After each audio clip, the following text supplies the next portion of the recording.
Good evening, everyone. Chip Cooper for FTC Guardian and my partner Alan Cutts.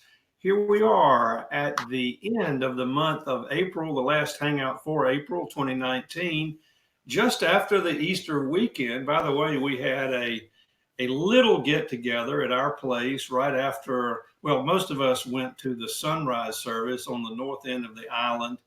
And a few years ago, we saw them there and we said, hey, where are we going to go for breakfast? So we said, come over to our place. And we sort of put a breakfast together without any real planning, but it worked out.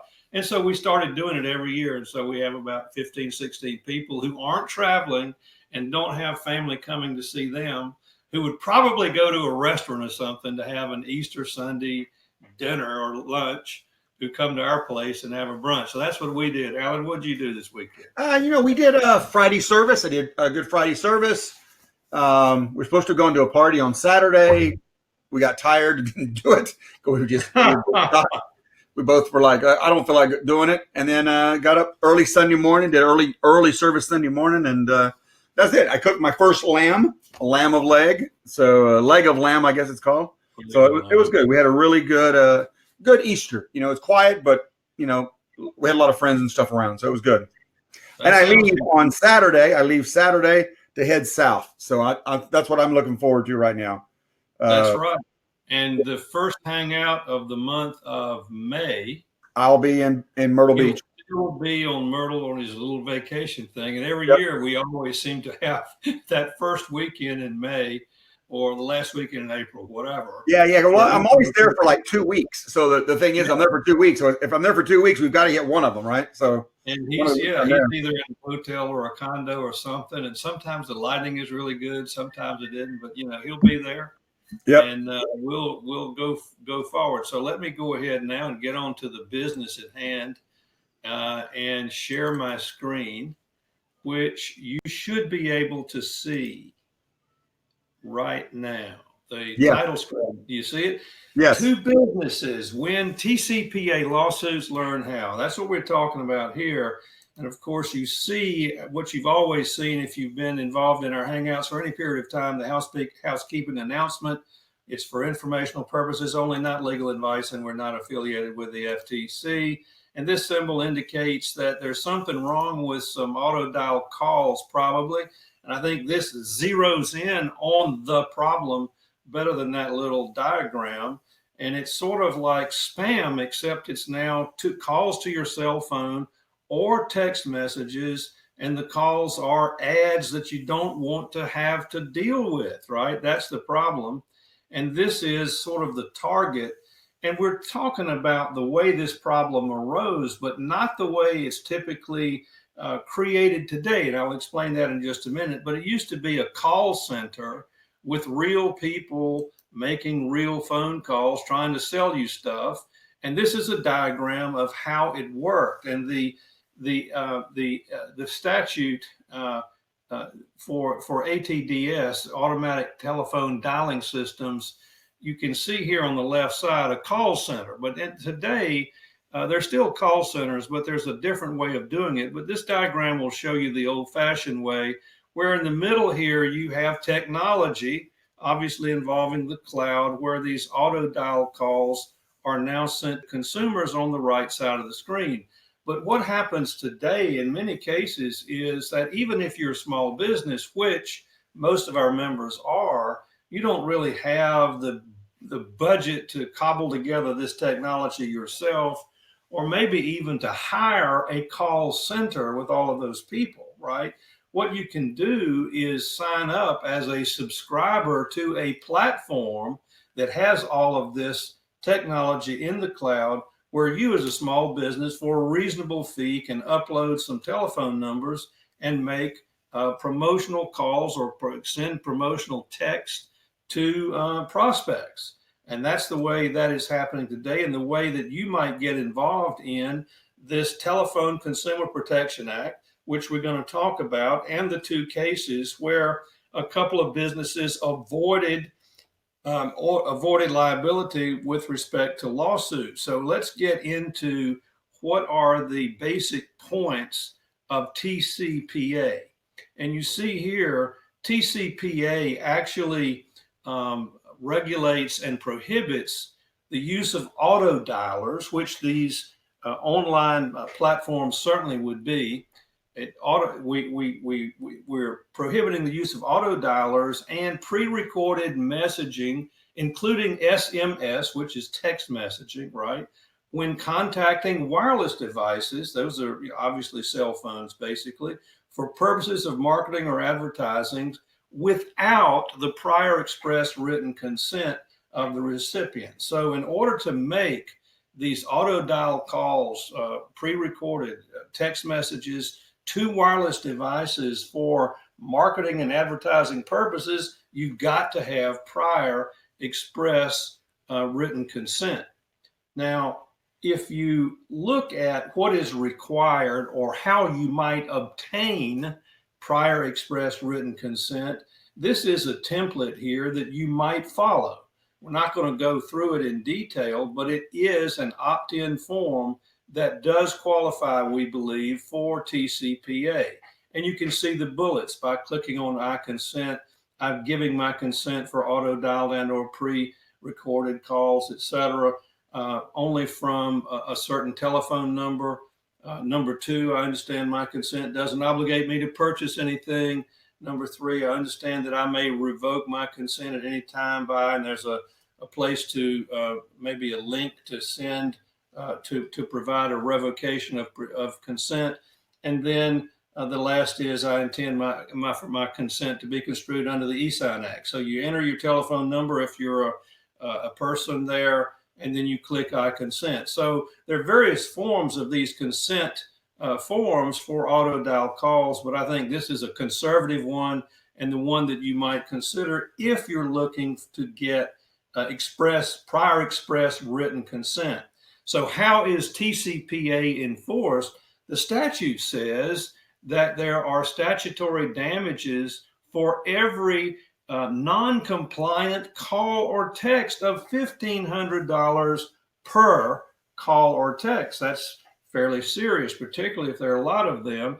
And you might, as you might imagine in the second bullet there, these types of violations, because the damages amount to a fairly big number at $1,500 per call or text, attract plaintiffs' trial lawyers in the form of class action lawsuits. So what they try to do, they being the plaintiffs' trial attorneys, is to get somebody who's received these calls illegally and then form a class of similarly situated people and file a huge lawsuit.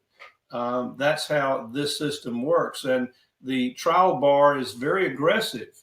Now, there are a couple of exemptions and exceptions to TCPA. One would be an exemption where the call or text is manually dialed. You know, it's okay if all you're going to do is pick up a phone and dial up a prospect, get him to answer the phone and talk to him about buying something, right? That's not regulated by TCPA. It may not be something that the recipient of the call or text really likes, but it's not regulated by TCPA. That's the exemption. Now, the exception is where a consumer gives consent to this type of call. And what we're talking about here, and this is very important to understand, what we looked at just a minute ago with that form was the prior express written consent in order to receive these advertisements.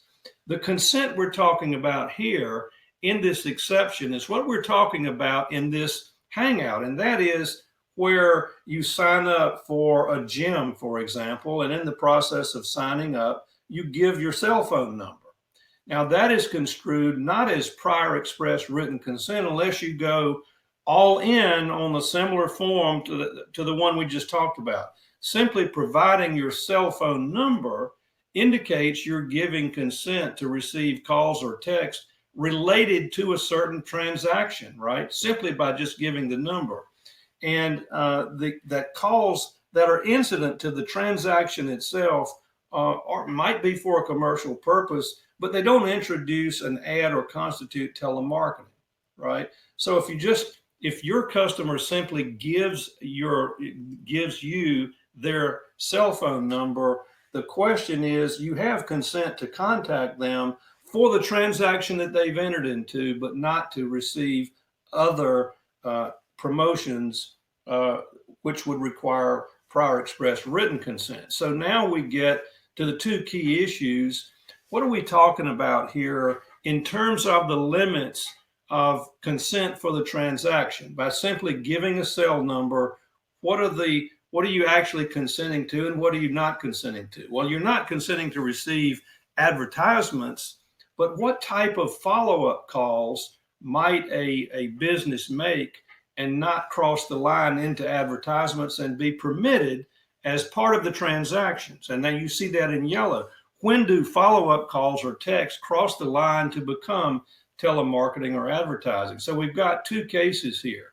One involves a case where the particular plaintiff, which is also part of a class action, was making hotel reservations. And if you go from the bottom of this slide to the top, you'll see the transaction, how it played out. So if you look at the context, each time a customer booked a reservation, he or she agreed to certain terms and conditions and to receive confirmation messages by email or text, which were defined in the terms and conditions as transactional. So not only did the customer here just give their telephone number, their cell phone number as part of the transaction, the terms and conditions said that we're going to be sending you follow-up calls that are part of the transaction, right?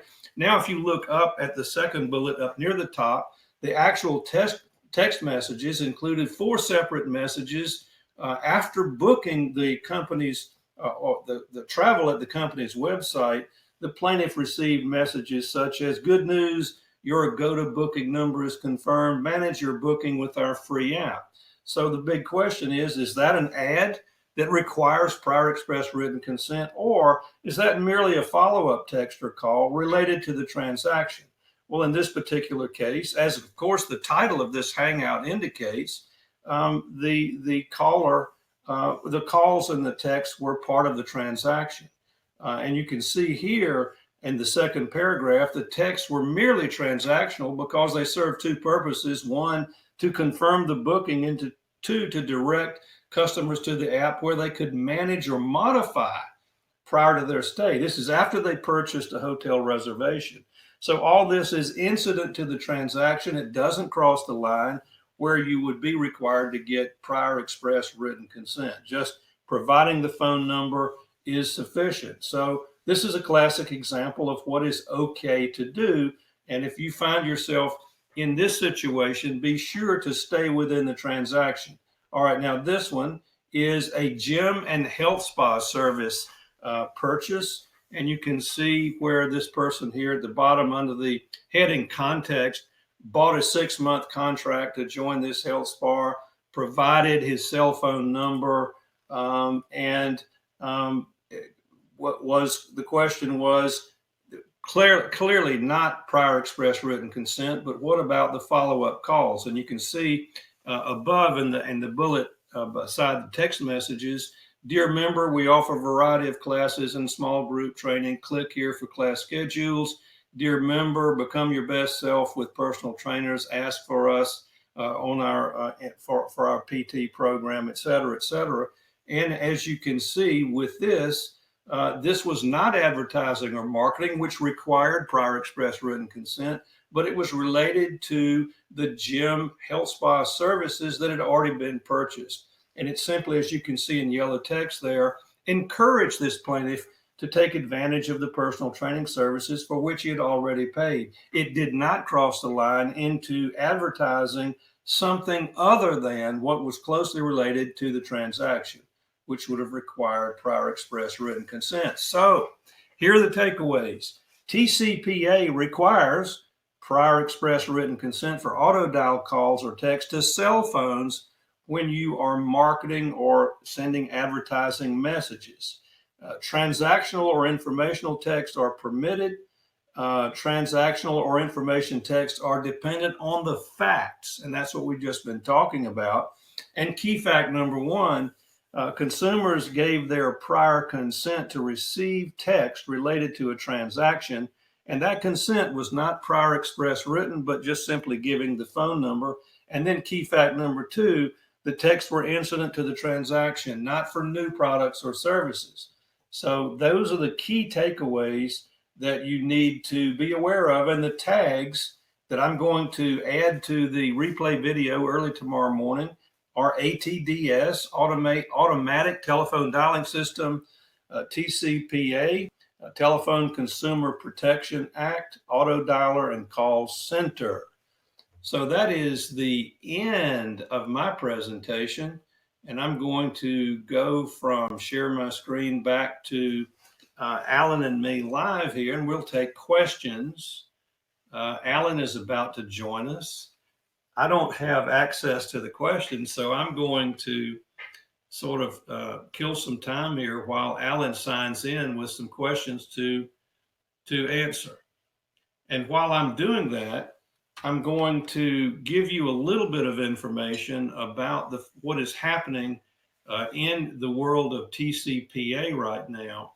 Not only are the people who initiate these calls, regardless of how they do it, these auto dial calls, not only are they being held to comply with TCPA, but the platforms that you might enter into a subscription agreement with to assist you in placing these calls, where you upload the numbers and then they assist you in dialing all these numbers. There are a number of class action plaintiffs who are going after the platforms now. And the law as it stands today, it's really developing, it's out on the bleeding edge, is that the platform would be liable if the platform initiated the call. But generally speaking, platforms do not initiate calls.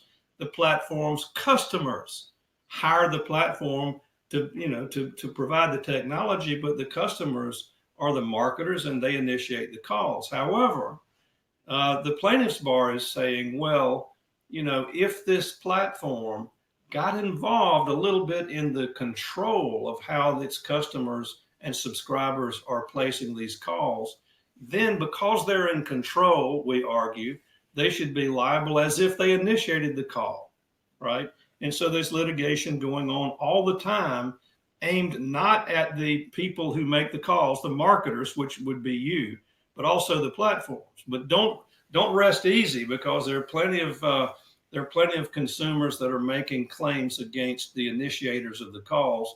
And that's why we want to provide this information to you on this Hangout. So Alan has joined us. I'm wondering if there are any questions or if this was just such. Yeah. It says several times you said the cell phone number was given voluntarily. If the sign-up form required entry for a phone number, it didn't say cell phone, but for a phone number in order to submit it, would that likely be changed as a free pass decision? Well, let me answer it this way. If you are booking a hotel reservation, for example, they may require, I think as part of your question, they may require a phone number, because sometimes rooms are canceled. All sorts of things can happen, and they need to know your phone number. So if all they're doing is asking for your phone number, which the reason for it is part of the transaction of booking and assisting you in managing and being there on time for check-in and all that sort of thing, then fine. We're not in the category of prior express written consent, because if you remember that form that was in the early part of the slides, there was more than simply just requiring the phone number. There were statements there. There were very specific statements about, I hereby consent to auto dial calls and or text for the purposes of sending me advertisements, right? And it was that language. And then there was some other, I do not give my consent in exchange for buying something. These are statements that are part of the consent that are required by the statute. So there's more to it to get prior express written consent than just requiring a telephone number.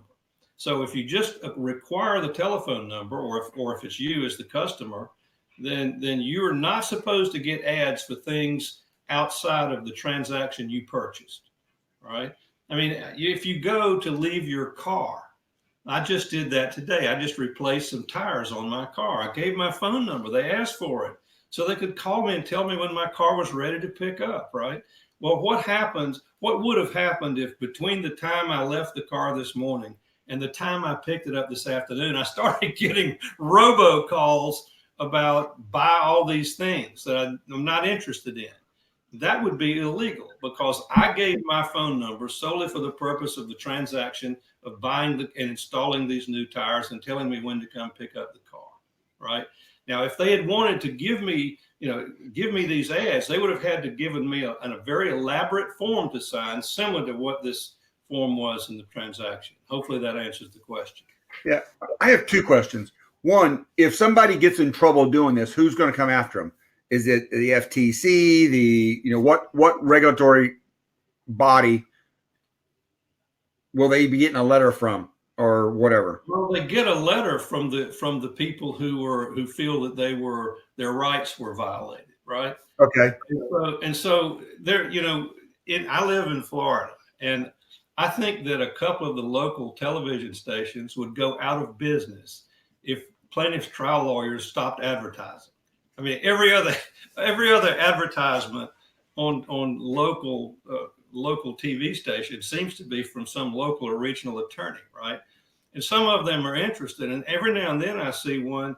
Have you been receiving auto dial calls for advertisements? You need to know that there's a $1,500 fine there for each illegal one. And if you have received any of those, call this telephone number.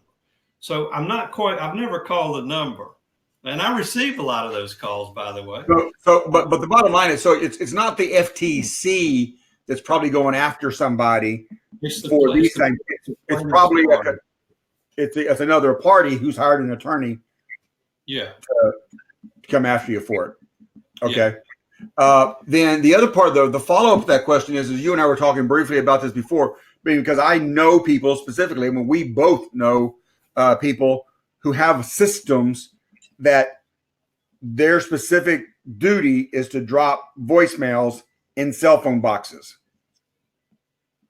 I mean, I know a yeah. I mean, there are plenty of platforms that do that. Then a few years ago, there weren't any. It was all call centers. Yeah. Now what I'm saying is this is this company that I know of. They're called ringless voicemails.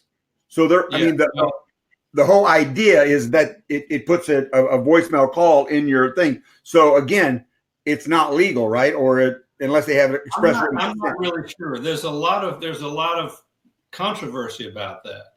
Where I might come in the morning and check my cell phone here at my desk and see that I've got four calls on voicemail. Who would have called me? And then I listen to them, and they're all ads. Buy this, buy that. That's what you're talking about. But the ones that I get the most are, hey, John. Oh, I know. I was just trying to follow up with you about that call where you called. You wanted to make $10,000 in the next week or whatever. Hey, I just want to get you that information. It's like, what the hell is this? They started out like, oh, I got the wrong number. But hey, anyway, this is what I'm talking about. Right. But the question you asked just before that was the phone never rang for you to answer. It's just this ringless voicemail call got dropped in, and the only time I would know that I received the call is when I start checking voicemail. Right. I could be here all afternoon, the phone doesn't ring, but then I look and it shows I've received 3 calls while I was sitting here. Yeah. I didn't hear a ring, but now I go in and there they are, and that's very controversial right now. Yeah, I know a lot of companies that are doing that right now. They're doing that, plus they're doing what we used to do back in the old days.